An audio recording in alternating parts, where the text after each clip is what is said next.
how I only talked about the campaign? Yeah, this week we're talking about the rest of Space Marine 2.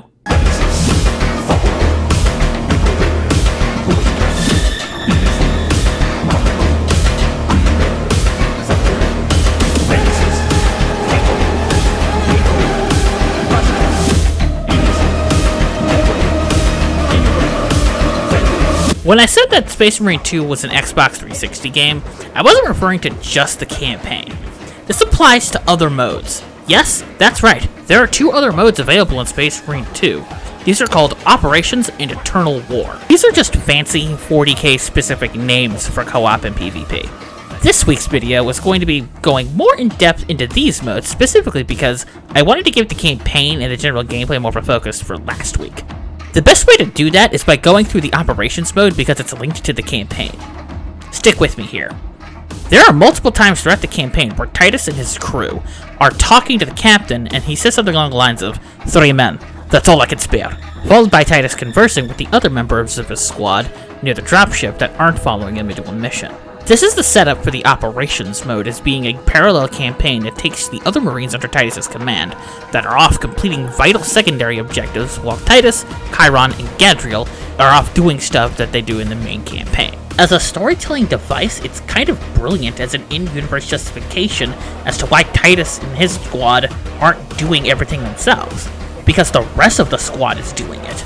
This is tied to the progression and unlocking of the missions, because those are all tied to the main campaign progress, meaning you only get access to missions 2 through 5 of the operations by going through the main story as Titus. This is best exemplified through there being instances of dialogue being repeated across both of the missions, while also introducing new scenarios that the main campaign doesn't have time to elaborate on. My favorite example of this has to be when Titus and his squad encounter a Tyranid Hive Tyrant in the field.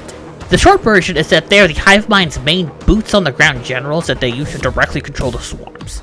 In the campaign, Titus' team drops a bridge on it, and the subsequent operation has your team tracking down said Hive Tyrant and killing the absolute shit out of it to wrap up the Tyranid storyline.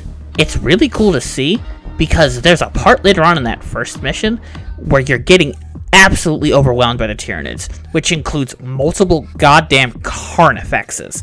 And just when you think you're about to get cooked, boom, all the Tyranids nearby die as a result of the psychic death rattle that the Hive Tyrant lets out as a result of its death. It was really awesome to see. Another really cool thing to see is that the Ultramarines you play as in Operations aren't just some nameless, faceless nobodies. They have personalities and they banter back and forth, or at least as much as Space Marines are capable of doing so.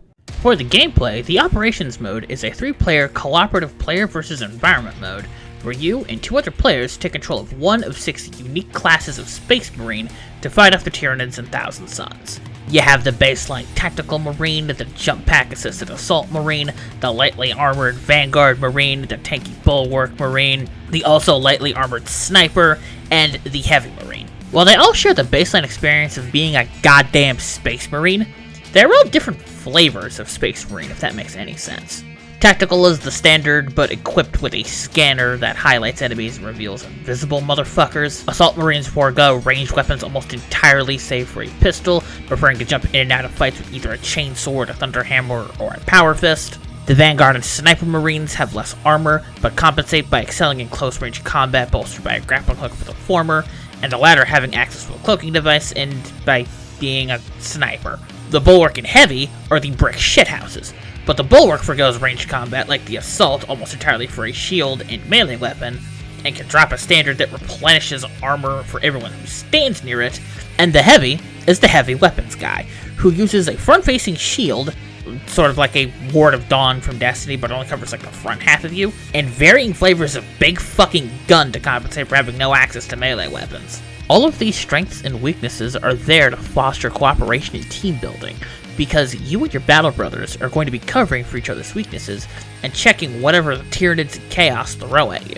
This is especially true when you get to higher difficulties. Once you start getting into hard difficulty and above is where you start getting your teeth kicked in.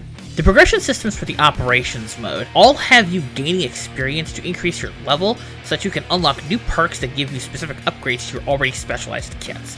But there's only 12 perks in total, so there's no need to worry about getting overwhelmed with choice, and a lot of the choices also all have meaningful trade-offs. You also get weapon upgrades by leveling up your experience with each gun through each of the 4 rarity tiers from basic all the way up to relic tier, and they all have some big changes for stats. A cool thing I've noticed with the weapon progression is that if you unlock the upgraded version of a weapon for one class, then you get it for all the classes that use that weapon. As seen here, I gave all my Marines the green tier pistol the second I unlocked it. This is a neat way to make sure that you can keep your guys relevant because they all level up separately and they all do so slowly. I think it's mainly to keep the player populations in the lower difficulties from being completely abandoned, which I'm in favor of, because this technically isn't a live service game and there's a finite amount of experience that you can accumulate over time. You can just be done with it. But I kinda don't want to be done with it though. I want to jump back into this every now and then when there are new missions and difficulties and shit, because this is deeply compelling in a way no game since Destiny has been for me in a long time. And I think I'll be doing that because I saw on the roadmap that they are adding new enemies, and I hope it's new enemy factions. And there's a horde mode coming.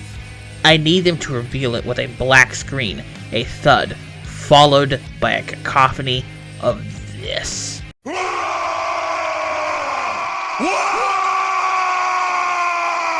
Seriously, I need to fight orcs in this engine saber. Also Necrons, because the third world in the campaign is basically all but stated to be a Necron tomb world, and it was wild that all the fighting didn't wake those fuckers up. But seriously, Operations is a fantastic co-op mode that will get your attention and keep it for as long as possible. There's also PvP multiplayer, like 5v5 multiplayer that consists of well-worn game modes, and was the kind of thing that publishers mandated to be put in their games as a means of combating the used game market back in the day. That's exactly what this is. But the difference is that this is actually kind of fun. You get the same 6 classes from the Operations mode, but one team are all different flavors of Chaos Space Marine. And they all match up with the classes in some interesting and thematically friendly ways. Vanguards are World Eaters because that class is all about being aggro as fuck, and what better chapter than the ones that go blood for the Blood God? The Bulwarks are Death Guard because they are thick bastards that are immune to pain. Snipers are Alpha Legion because they're based on deception. Night Lords are Assault because they jump in recklessly. Iron Warriors are Heavies, which tracks with them being heavily armored sons of bitches. And lastly, the Tactical are Black Legion because they are the vanilla ice cream of chaos worshippers, so to speak. I primarily stick with the Heavy, Assault, and Tactical classes because Heavies are tanky enough to hold objectives, Assaults are abusable because the other players just refuse to look up, and the Tactical scanning ability lets you see through walls, and that will never be bad in a competitive shooting game. And while these abilities and the sick-as-hell map designs make for some great PvP skirmishes, I'm mainly concerned with the balancing at the time of writing and recording. Some classes, primarily Heavy and Bulwark, are just flat out better than the rest because of how tanky they are. While Saber are looking into it, I just thought it was worth mentioning because it did kind of get in the way of me enjoying it at times. But man, this is fun. I haven't had this kind of head-empty, no-thoughts, shoot-bang fun in forever. It's great. It's simple, but it's great.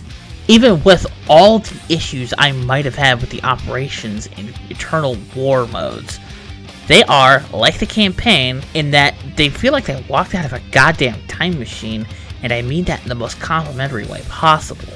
These, combined with the deeply robust character customization, and the fact that all of the updates to the Operations in PvP are gonna be free? Baby, you got a stew going.